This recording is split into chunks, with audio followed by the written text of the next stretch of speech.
Hello friends, I'm so glad you could join us today. My name's Bob and I'd like to welcome you to the joy of pastels.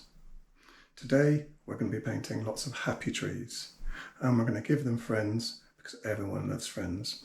There's going to be lots of squirrels, but above all, later on, we're going to be beating the devil at some pastels. Sorry, what's that? Oh, apparently wrong show. In which case, I'm going to need to hand you over to my good friend and fellow artist, Steve. God bless. Thank you, Bob. Well, during the challenge week, there's going to be lots of happy trees. I'm not expecting any squirrels, but above all, nobody is going to be beating the devil out of any pastels on my watch. Hello, my name's Dean Fuller and I'm one of the associate artists with Unison Colour. On behalf of Unison Colour and myself, I'd like to welcome you to the 5-day challenge titled Autumn Rains. I'm hoping that we're going to be transported to a place up in the uplands of the UK where the birch trees grow, where the conifers grow, and when it's cooler in autumn and the rains are falling, and then you get that one moment when the sun breaks through and a distant hillside is illuminated, or some birch trees themselves are illuminated, and their glorious orange leaves are just caught for that fleeting moment in the sun. So what we'll do straight away, without further ado, is we'll have a look at the picture.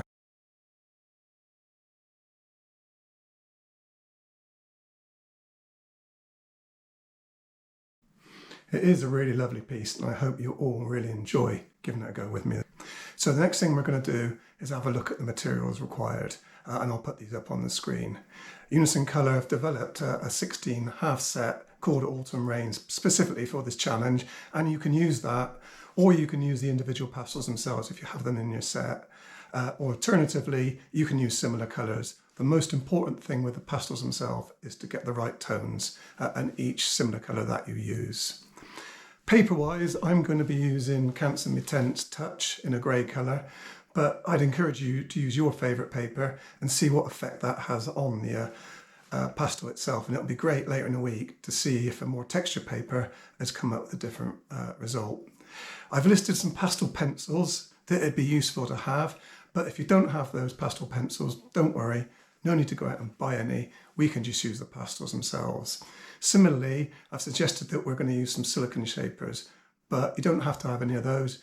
You can use a pencil with a rubber on the end, a cotton bud, or a paper torchon. That'll work just as well. And the final thing I've recommended is a mal stick. Now, a mal stick is used to keep your hands off the paper and help stop it smudging.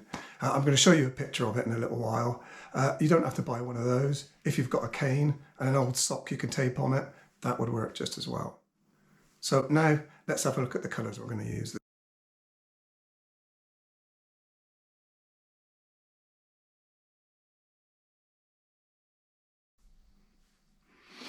Now we've had a look at the materials that we're going to use, how's the format of the challenge week going to take place?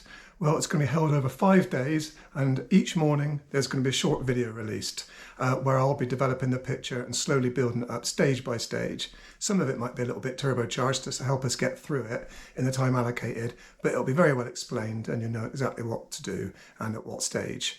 I'll try and be available for as much of the day as I can be to answer questions as soon as you ask them, but I'll definitely be online between 5 and 7 o'clock every evening in order to answer questions, look at your progress, and we can all share everything we've done and hopefully have a really good time and learn lots from it. I'm hoping that we're going to have another associate artist, Lucy Brangwyn, who's absolutely brilliant and who lives in Spain. She hopefully will be doing the challenge with us and be able to add an awful lot about her processes and how she does stuff as well. So what am I hoping that we're all going to get out of the 5 days of the challenge week? Firstly, it's the use of tone in developing depth in landscapes. This is one of the key aspects of getting a landscape to look real, and the more depth you get into a piece, the better people are going to like it. Similarly, we're going to look at the use of colour to attain depth as well. And you'll have heard things about colour temperature in the past, and we're going to look at what that means and how you can use colour as well to get depth into your pictures. Another thing I'm going to look at as well is some exploration of lost and found lines. And what lost and found lines do is enable you to add interest to a piece. The human brain likes to find patterns, and it's a technique that you can use to suggest things and allow the human brain to explore it for themselves. It's a great technique and I use it a lot. I hope you're as enthused as I am about the 5-day challenge week and doing the autumn rains picture. It's going to be a whole lot of fun. There's going to be lots of questions, lots of answers, very interactive, and I hope to see you all there. Bob, what do you think? Hi again, folks. Well, Steve, I'm so glad you asked me that question today. I'm a little disappointed that we won't be beating the devil out of any pastels, and also in the fact there are not going to be many squirrels, but if there's going to be lots of happy trees, you can count me in. See you there, folks. God bless.